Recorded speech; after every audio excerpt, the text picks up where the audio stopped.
Mucho gusto, mi nombre es Faber, soy residente de primer año.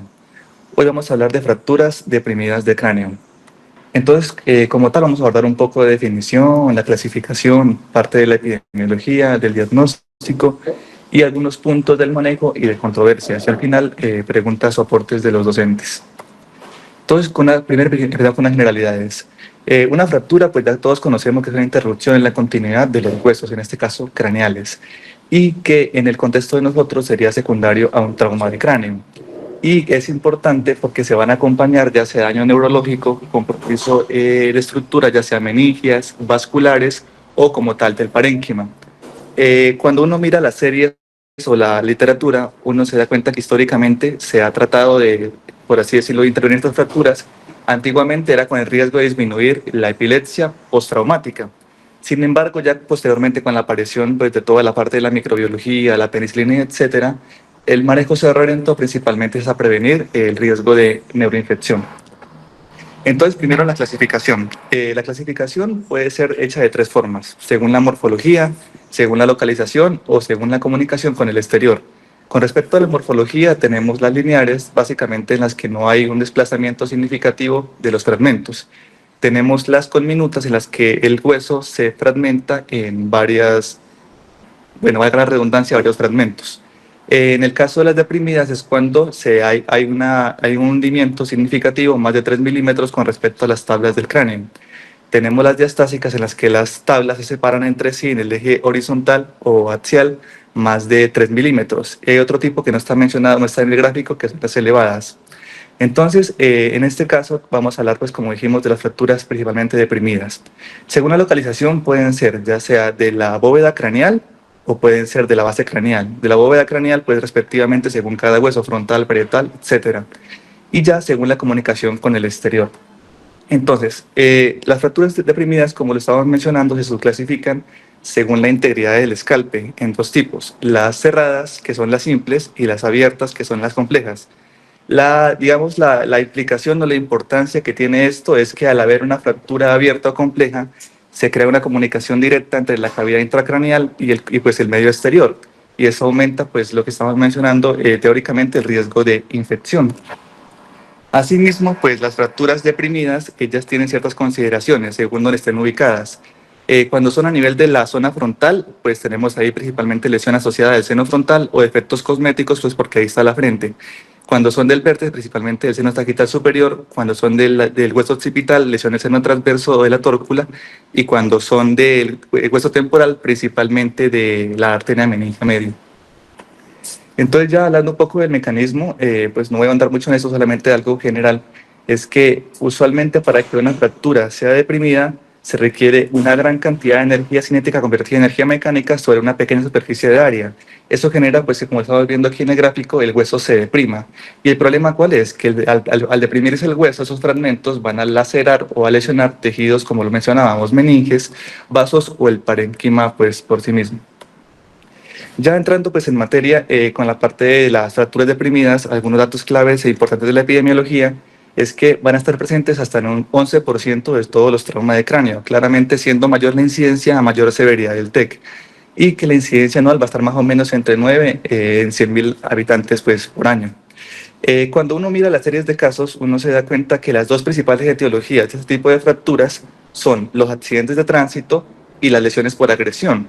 Eso explicado por lo que estamos hablando del mecanismo. Los accidentes de tránsito, pues la gran cantidad de energía que requieren o que se genera pues, en el trauma, y las lesiones por agresión porque son usualmente con objetos de baja área como rocas o bates, etcétera. Asimismo, cuando uno mira en la epidemiología, digamos, los sitios donde más aparecen las fracturas deprimidas, uno se da cuenta que predominantemente está entre el frontal y el parietal, representando entre estos dos huesos aproximadamente un 60% de los casos, y combinado esa frontoparietal en un 25% de los casos. Y ya como lo mencionábamos, pues hay dos tipos, abiertas y cerradas. Usualmente estas fracturas, por la gran cantidad de energía que requieren, la mayoría van a ser abiertas o compuestas, incluso en la serie de casos representando hasta un 85 a un 90% de las fracturas pues, deprimidas. Entonces, ¿cuál es el problema, como lo estamos mencionando, con este tipo de fracturas? Primero es que como desgarran la dura pueden generar fístula. como generan la comunicación de compartimentos intracraneal con el exterior, aumenta el riesgo de neuroinfección. Al lacerar los fragmentos pues, óseos, la corteza, y por el trauma pues, en sí mismo, generan riesgo de epilepsia tanto temprana como epilepsia postraumática. El déficit focal por la laceración cortical, los hematomas por la lesión vascular y la deformidad cosmética, principalmente cuando, pues, por lo que comentábamos, por el desplazamiento de los fragmentos óseos. Cuando hablamos de la infección, es el problema que más usualmente nos preocupa a los tratantes, a la neurocirugía, porque es que cuando uno se da cuenta qué tipo de infección aparecen, se da cuenta que son principalmente superficiales, pero también hay otras graves como meningitis, osteomielitis, abscesos y empiema, siendo más común, como lo mencionábamos, las infecciones de herida o superficiales. Entonces, ya entrando un poco más en la parte del diagnóstico, unas generalidades, pues siempre historia clínica, sobre todo la energía, la cinemática del trauma, la inspección de la herida, viendo pues la exposición ósea o encefálica, una radiografía de cráneo en sitios donde no tienen pues recursos e idealmente siempre para nosotros la TAC de cráneo, porque esta nos permite mejor resolución espacial, definir la fractura, clasificarla y adicionalmente a eso nos permite ver qué lesiones asociadas tienen como desgarros durales, hematomas y etcétera. Entonces, algo interesante ahí con respecto a la tomografía es que, digamos, en este estudio, fue un estudio de 128 pacientes prospectivo, básicamente miró pacientes que llevaron a cirugía de fracturas deprimidas y comparó los hallazgos preoperatorios con la correlación de encontrar en la cirugía un desgarro dural. Se encontró que el 58% de los pacientes pueden tener desgarro dural y cuando se vieron todos los factores que más se correlacionan con esto, se encontraron que fueron tres. Primero, la presencia de contusiones o de hematomas intraparenquimatosos con un OR de 5.5. Otro importante, el neumoencéfalo con un OR de 2.8. Y otro importante, pues, por así decirlo, la profundidad de la depresión, en promedio de 10 a 13 milímetros. Entonces, estos tres factores tomográficos, la presencia de uno nos da una probabilidad más o menos de 30%, o sensibilidad de 23%, para identificar un desgarro dural de forma intraoperatoria. Ya hablando pues la parte de tratamiento, vamos a hablar dos puntos pues, de cada uno. Pues primero el pilar es que uno debe recordar que la evidencia actual está tendiendo hacia un manejo conservador, pues que en primera instancia es el manejo de la herida local, la profilaxis antitetánica. Y hay tres puntos que son los que vamos a tocar ahorita, que son los puntos que están más controversiales o que uno mira más variabilidad entre tratantes, que son básicamente la profilaxis anticomicial, la profilaxis antibiótica y pues la indicación de cirugía. Entonces empecemos con la profilaxis anticomicial. Lo primero es que, como lo mencionamos al principio, históricamente se trataba, era las fracturas abiertas con el riesgo de disminuir la incidencia de epilepsia postraumática. Sin embargo, con la evidencia actual se ha demostrado que eso no depende en sí de la fractura per se, sino que depende es más bien de la severidad del TEC y de la presencia de lesiones asociadas, que pues ya las conocemos, que básicamente son la presencia de hematomas, la presencia de laceración cortical o factores de riesgo como alcoholismo crónico. Entonces, por ese motivo, uno debe tener en cuenta que cuando uno usa profilaxis anticomicial, esto no va a disminuir el riesgo de epilepsia. Lo que uno busca evitar son las crisis tempranas. Y lo que más se encuentra en la literatura que se usa es la fenitoína o el levetiracetam, con una duración pues, máxima de 7 y en algunos casos, literaturas hasta de 10 días. El siguiente punto que es controversial en el uso son los antibióticos. Entonces, en este estudio fueron un análisis de varias series de casos, en total 4.547 pacientes. Se encontró que, digamos, la incidencia global de infección en todos estos pacientes con fractura deprimida era de 8.6%. Y cuando se comparó la tasa de infección de pacientes que eran llevados con profilaxis y sin profilaxis, se encontró que era, en el caso de profilaxis, 7.1% y sin profilaxis 9.9%, y que esto no fue estadísticamente significativo. Entonces, teniendo en cuenta pues, esto que es la revisión más grande que encontré con respecto al uso de los antibióticos, podríamos concluir que la evidencia actual pues, es poca como tal para su uso y que en caso de que se use, las guías recomiendan que se usan cuando se lleva a cirugía el paciente y la duración no debe superar las 24 a 48 horas. Y ya la elección del esquema antibiótico va a depender del grado de contaminación. En heridas poco contaminadas, usualmente cefalosporinos de primera generación, y en heridas muy contaminadas, se puede escalonar a segunda o tercera generación combinadas a aminoglucósidos. Ya otro punto controversial que nos importa pues, a nosotros específicamente es la cirugía. Entonces, primero definamos cuáles son los objetivos al uno operar. Clásicamente, digamos, el abordaje ha sido, como le decíamos, disminuir el riesgo de infección. Y básicamente los pilares de la cirugía, ¿cuáles van a ser? Irrigación profusa, un desbridamiento generoso del tejido pues, desvitalizado, contaminado, levantar los fragmentos óseos incrustados, inspeccionar la dura madre en búsqueda de desgarros, corregirlos herméticamente en caso de que los encuentre, y la cranioplastia. Entonces, aquí un esquema, pues, algo muy resumido sobre el abordaje en general de la técnica. Usualmente lo que recomiendan es en fracturas que son frontales o frontoparietales, una incisión bicoronal, ya que permite mejor exposición pues, de la fractura. Pues claramente el desbridamiento, lo que hablábamos del lavado, y cuando llegamos a la zona pues, de la fractura, hay dos formas de levantar los fragmentos óseos. La primera es a través de un trépano y a través de ese trépano tratar de levantarlos pues, desde la parte interior de los fragmentos. O en caso de que no se pueda hacer un trépano o varios, una craniotomía que rodee pues como tal la zona de fractura y posteriormente levantarlo, reducirlo, alinearlos, inspeccionar la dura, reparar la dura como lo estamos mencionando y posteriormente la craniotomía. A grandes rasgos sería pues ese el esquema de la técnica quirúrgica.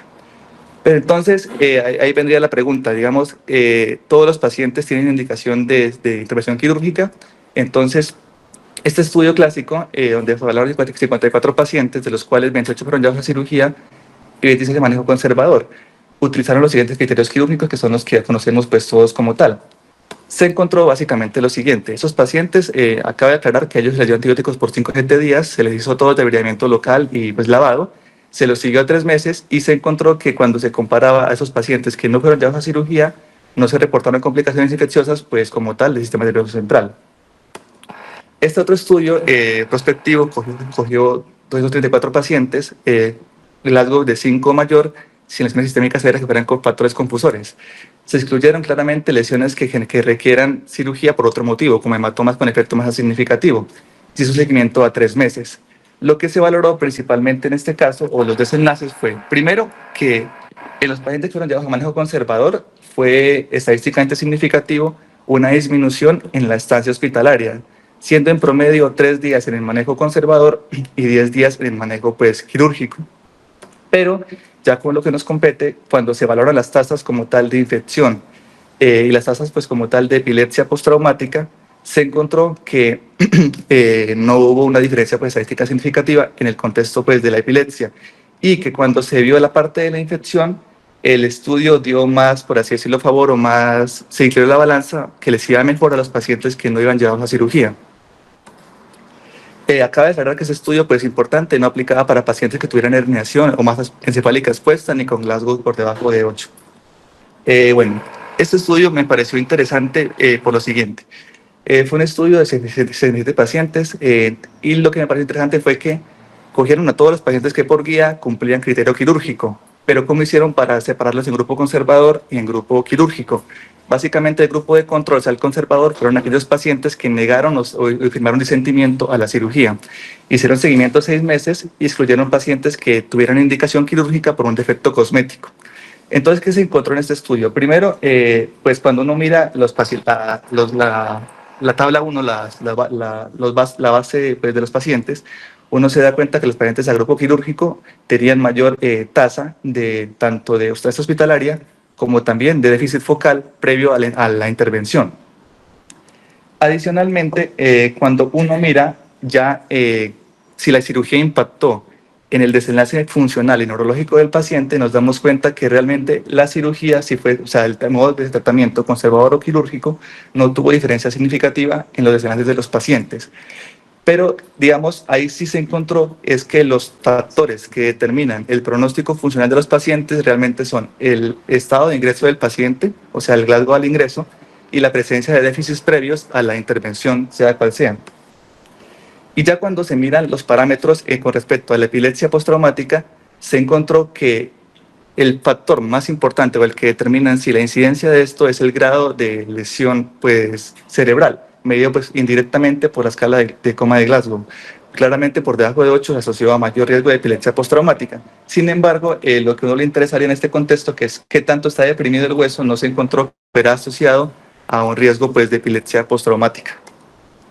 Ya cuando uno mira en sí las complicaciones de este grupo de pacientes, uno se va a dar cuenta de lo siguiente, y es que básicamente no hubo diferencias significativas en las tasas de infección, de complicaciones neurológicas de nuevo, ni de epilepsia postraumática. De hecho, el estudio nos pone como a colación que a los pacientes que llevaban manejo conservador tenían una tendencia, aunque no era significativa, a tener mejores resultados, menos complicaciones cuando se llevaban a manejo conservador. Aquí un resumen básicamente de los estudios pues, que comparan actualmente el manejo conservador versus el manejo quirúrgico en este tipo de pacientes. Y básicamente todos como que llegan a lo mismo, y es que pues, no hay diferencias en tasas de infección, en secuelas neurológicas, en epilepsia postraumática, pero que sí en pacientes con manejo conservador hay menor estancia hospitalaria, y en algunos casos, como lo decíamos, aunque no es significativo, hay una tendencia hacia que es menor la tasa de infecciones y de complicaciones en estos pacientes. Entonces, teniendo en cuenta esto, uno tendría que plantearse, listo, actualmente, ¿cuáles son las indicaciones de cirugía? Entonces, teniendo en cuenta este contexto de los estudios, la evidencia y las guías actuales, las recomendaciones son las siguientes. Primero, la presencia de un hematoma intracraneal que tenga un efecto de masa significativo que requiera drenaje. La presencia de una depresión ósea severa en las guías más de 10 milímetros, focalización neurológica, una deformidad cosmética importante, compromiso importante del seno frontal con conminución, desplazamiento o obstrucción del seno del conducto nasofrontal, y lo que mencionábamos, evidencia ya sea clínica o imagenológica de que tiene penetración pues, de la dura, ya sea manifestado por fístula, por neumoencéfalo o por contusiones como lo mencionábamos hace un momento. Heridas ampliamente contaminadas que estén infectadas o heridas que tengan un daño importante de los tejidos blandos. Pero entonces ahí viene la siguiente pregunta. Las guías recomiendan que sea una intervención temprana. Entonces ahí viene la pregunta para nosotros, ¿cuánto tiempo es temprano? Entonces, aquí traje cuáles son los estudios que justamente evalúan ese parámetro. Entonces, este estudio evalúa a 359 pacientes y básicamente lo que encontró es que no hay diferencias en llevar a un desviamiento entre menos de 24 horas, 36 horas o 48 horas, pero que sí la tasa o la incidencia de infección se dispara a partir de 48 horas, siendo estadísticamente significativo. Específicamente, ¿qué tipo de infecciones? Las que ya hemos mencionado, lo que es infección de herida quirúrgica y acceso cerebral. Entonces, este estudio nos dice, más de 48 horas se aumenta el riesgo, menos de 48 horas les va igual. Este otro estudio también valoró justamente que el tiempo de la cirugía con respecto a los desenlaces de los pacientes. Fue un estudio prospectivo, pacientes con Glasgow más de 8, se excluyeron pacientes que estuvieran infectados ya, que tuvieran heridas muy complejas de la piel, que estuvieran inmunosuprimidos o que tuvieran otra lesión que requiriera drenaje o manejo quirúrgico. Y básicamente encontraron hallazgos similares, y es que la cirugía menor a 48 horas sí tiene impacto con respecto a una intervención por mayor de 48 horas. Y asimismo se encontró que otros factores que predecían la infección era el tipo de herida que fuera claramente compuesta, que tuviera contusiones, neumoencéfalo y que tuvieran la presencia postoperatoria de un desgarro dural.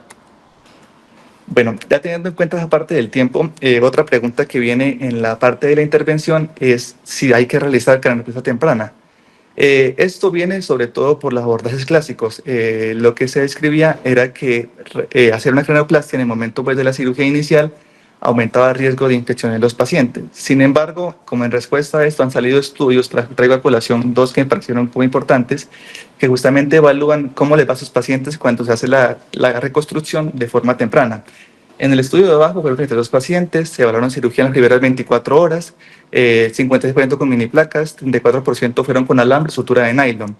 Y se encontró que no, en esos pacientes que se llevaron pues, a reconstrucción temprana, no encontraron ningún caso con infección ni rechazo pues, a la reconstrucción.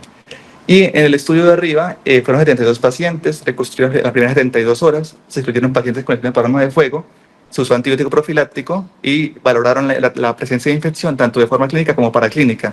Hicieron seguimiento a 12 meses con control tomográfico y se encontró que el 82% no presentaron complicaciones y del 18% que presentaron complicaciones solamente se encontró infección en un 2.8% de los casos. Es por ese motivo que actualmente se recomienda que uno haga la craneoplastia de forma temprana en caso de que la herida no esté muy contaminada y que tampoco haya infección presente. Entonces, ahí viene la siguiente pregunta, es ¿cómo le va a los pacientes que uno opera? Entonces, este estudio fue una serie de casos de 44 pacientes con manejo operatorio y básicamente lo que describe es algo muy similar a todas las series, el porcentaje o prevalencia de complicaciones cuando se operan los pacientes. Usualmente la infección va entre un 9 a un 11%, las fístulas van aproximadamente entre un 7 a 9% y déficit neurológico focal entre un 5 a un 6%. Y ya con respecto al desenlace, con respecto a la parte funcional, uno se da cuenta que los principales determinantes de su desenlace, como lo habíamos mencionado, son principalmente el mecanismo del trauma, claramente siendo peor en los accidentes de tránsito por la energía que requieren, la presencia de contusiones o lesiones parenquimatosas o el Glasgow por debajo de 8 al ingreso. Entonces, uno concluiría esto que la cirugía pues realmente per se no impacta en el desenlace neurológico, realmente lo que impacta son las variables propias o asociadas al trauma del paciente. Aquí básicamente lo que ya va a mencionar. Y pues cuando uno mira ya como los enlaces globales, uno se da cuenta que a la mayoría de pacientes con fracturas deprimidas les suele ir bien en la escala del Gauss, usualmente una recuperación funcional buena. Y eso es porque cuando uno mira la epidemiología, la mayoría de pacientes que tienen fracturas deprimidas están representados por TEC leve y por TEC moderado. Bueno, el siguiente punto importante que hay que considerar es una implicación, como lo decíamos, en fracturas de seno frontal. Entonces, en este artículo, básicamente nos recomienda lo siguiente. Entonces, permítanme, pongo el puntero. Y es que los puntos principales para determinar el manejo de las lesiones del seno frontal son, primero, la lesión del conducto nasofrontal, la presencia de conminución y el grado de desplazamiento. Entonces ellos nos determinan. Miremos primero qué pared está comprometida. En el caso de que esté comprometida la pared anterior, miramos, está comprometido el conducto pues, nasofrontal. Si lo tiene comprometido es indicación quirúrgica. Si no lo tiene comprometido, miramos lo que comentábamos, el desplazamiento, lo que comentan son mayor a 2 a 3 milímetros o con minución. Si es significativo, requiere intervención quirúrgica. En el caso de compromiso de la tabla posterior del hueso, uno mira lo mismo, básicamente, compromiso del conducto nasofrontal, la presencia de fístula en caso de que tenga estos, se paralizó esto, bueno, en caso de que tenga estos, es indicación de manejo quirúrgico. Y ya en caso de que no tenga ni lesión del conducto nasofrontal ni la presencia de fístula, uno va a ver básicamente ese grado de conminución o desplazamiento. En la pared posterior comentan que es como tal el criterio 5 milímetros. Si lo tiene una conminución importante o más de 5 milímetros desplazado, es indicación de manejo quirúrgico. Ahí, como lo mencionábamos, los factores más importantes para determinar compromiso del conducto nasofrontal, la conminución, el grado de desplazamiento y la fístula. Entonces, el siguiente punto es aquí como un esquema rápido, a grandes rasgos, a grosso modo, del abordaje para el abordaje de la fractura del seno frontal. El objetivo es una canalización, pues usualmente se hace una incisión bicoronal, se levanta el colgajo, pues, o el colgajo de tejido blando, se ubica el seno frontal, se lo delimita. Lo que ellos mencionan es a través ya sea de una bayoneta, marcándolo, detrás iluminación o con navegación intraoperatoria. Después de haber ubicado el seno frontal, se hace una craneotomía, se extrae pues toda la pared anterior del seno frontal, se hace una excisión de la mucosa y se lo oblitera el seno. Posteriormente se rompe la pared posterior, se despega la dura y ya posteriormente, cuando queda canalizado, se reconstruye la pared anterior. Esto es básicamente el abordaje a grandes rasgos. El siguiente punto importante en estos pacientes es el compromiso de senos venosos. Entonces, cuando uno mira los estudios, más o menos la incidencia de lesión de seno venoso está en un 15% de los casos. Y el que más se lesiona es el seno estaquital superior, justo por lo que mencionábamos de que son fracturas usualmente frontoparietales. Nos recomiendan que como tal, cuando tengamos sospecha de compromiso de senos venosos, los pacientes sean evaluados con un estudio imagenológico. Puede ser un angiotac o una angioresonancia, pues con secuencia de venografía. Y hay que tener en cuenta que el compromiso de senos venosos puede manifestarse con clínica de hipertensión endocraniana o con déficit visual y usualmente van a ser presentación tardía. Es por ese motivo que hay que sospecharlo y evaluarlo de forma temprana. Pero entonces, ¿cuál es el problema cuando una fractura tiene asociado o está cerca a un seno venoso? Y es que si uno corrige la fractura, eso aumenta el riesgo de sangrado intraoperatorio con riesgo de exsanguinación masiva en los pacientes.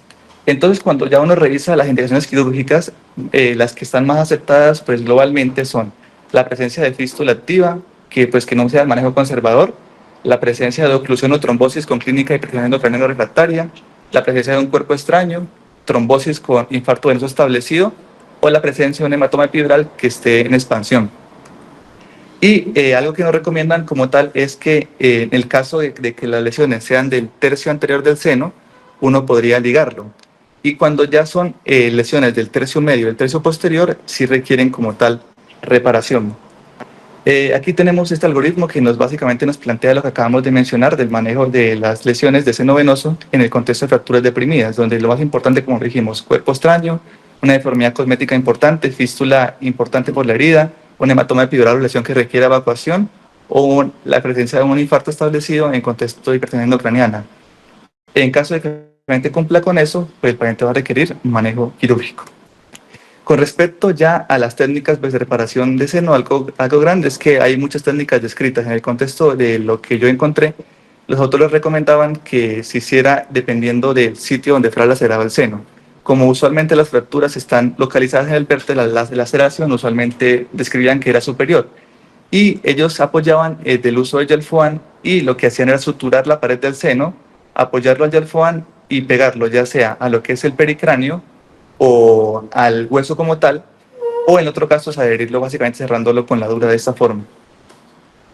Entonces, ya teniendo en cuenta esto, unas conclusiones con respecto a este tipo de pacientes. Primero es que la cirugía, como lo dijimos, está un poco en desuso, diría yo, y ya que hay más chance de manejo conservador en los pacientes. Y eso depende de qué, de seleccionar adecuadamente los casos. La cirugía sí es una cirugía que debe ser temprana, pero no emergente como lo mencionábamos, un periodo de 48 horas. Los pilares, lo más importante es un adecuado debridamiento y control local pues, del tejido y reposicionar el rodete óseo de forma temprana, como lo mencionábamos, si no está contaminado, no está infectado. La profilaxis antibiótica, si se opera al paciente, eso pues, es un punto muy controversial y que a todos los pacientes se da seguimiento para complicaciones, principalmente infecciosas.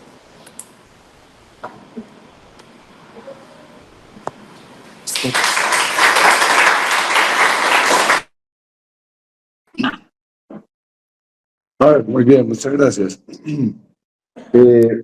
Pregunta de ignorancia, ¿cuál es el conducto nasofrontal? Profe, era el conducto que ellos mencionan que drena el seno frontal hacia el meato medio y eso, digamos, cuando se obstruye, aumenta la incidencia de sinusitis y de mucoceles, lo que mencionaban. El ostium. El ostium. Bueno. Yo le pregunto a Juan Camilo, que lo tengo al lado mío. Juan Camilo, ¿usted qué hace cuando tiene una fractura deprimida sobre la tópula o en la parte posterior del seno, seno longitudinal posterior? Pues toca operar, pues ¿qué tal lo que pero ¿Y cuándo decide operarlo? ¿Cuándo decide básicamente operarlo? lo que me está diciendo. Pues una hematoma que está creciendo, pues no para y pues daría indicación. ¿Y qué tan frecuente es que hagan síndrome de hipertensión endocraniana? He visto poco. Sí, yo creo que casi nunca hace síndrome de hipertensión endocraniana, el seno se recanaliza. Yo lo que hago por lo general es no operarlos, porque cuando uno los opera, el sangrado es masivo, como usted dijo, y uno termina poniendo Gelfoam rápido y no repara el seno. Uno siempre queda como incómodo con esa cirugía. Entonces, si se va a operar, hacerlo en forma electiva. Y la otra pregunta que tengo también para Juan Camilo, que puso mucha atención, es la siguiente. Si usted tiene una lesión, una herida grande frontal, y hay una fractura deprimida frontal, y usted lo tiene que operar por alguna otra razón, porque tiene un hematoma, por cualquier razón,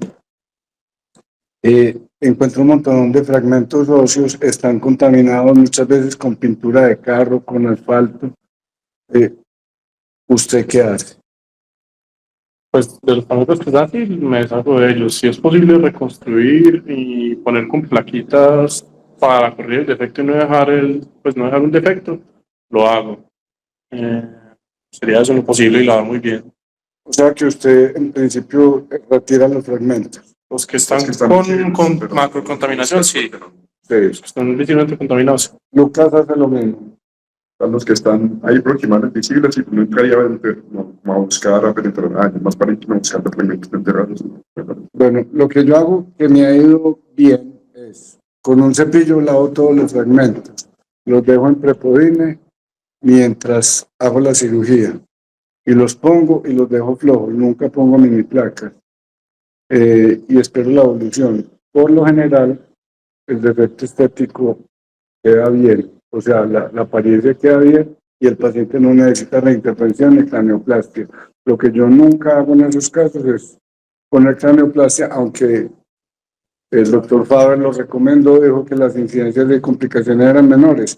Pero si uno suma las infecciones que usted mostró, del 11% de infección de la herida más 4% de meningitis, eso es demasiado, es 15%. Listo. Bueno, no tengo más comentarios. Y alguien...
Gritemos todos